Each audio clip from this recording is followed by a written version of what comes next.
But just to give you some perspective, about 100,000 people in the United States are waiting for a kidney transplant, and only about 11,000 of them actually receive a kidney transplant every year.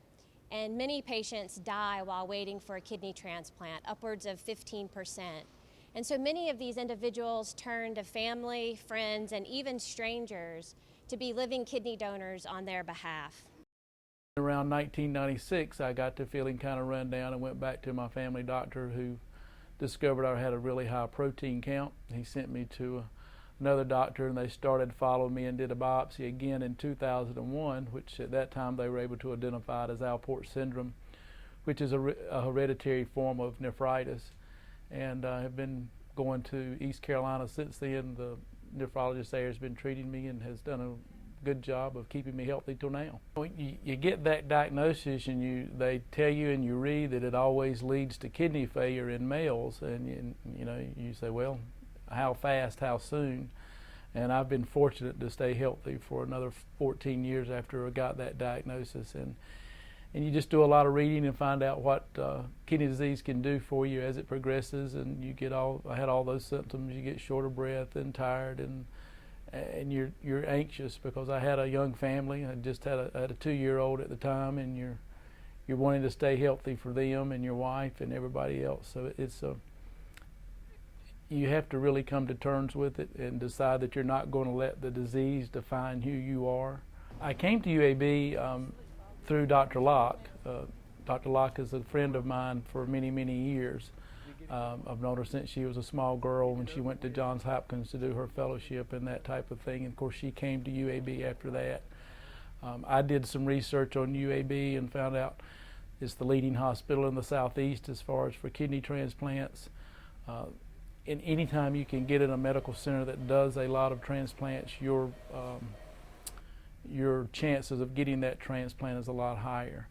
So I came down in February and was evaluated through the transplant clinic and was lucky enough to get approved and placed on the UNIS waiting list in March, which that's kind of like a badge of courage, I guess. It's something, you gotta get that new kidney, and when you get put on that list, if someone's deemed you good enough to get a new kidney, that was a good feeling. That's an amazing thing. When Dr. Locke first told me about the UAB kidney chain, and I went back and started with the first person and looked at it, and I thought, wow, what a great gift for some person to do.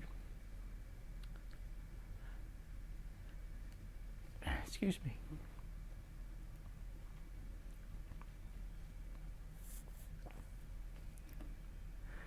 To know how that can benefit the people that need those kidneys, because I know that.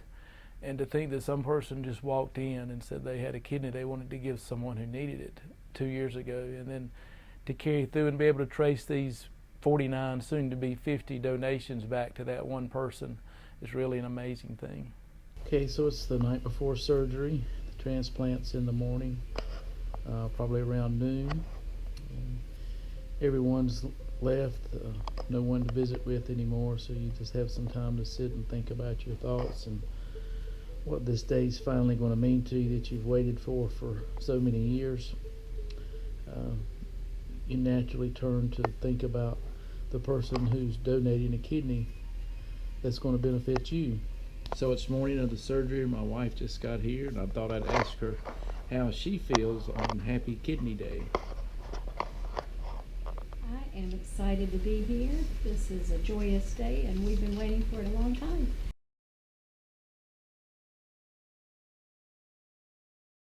I would say overall, I think today was a huge success. We got 2 more patients transplanted, and 2 more people gave the gift of life, so we always count that as a good day, wouldn't you say? Absolutely.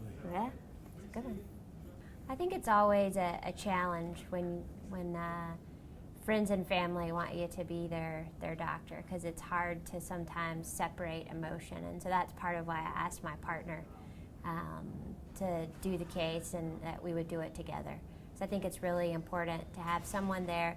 We're always emotionally invested in our patients, but it's on a whole nother level when it's someone you've known for a really long time.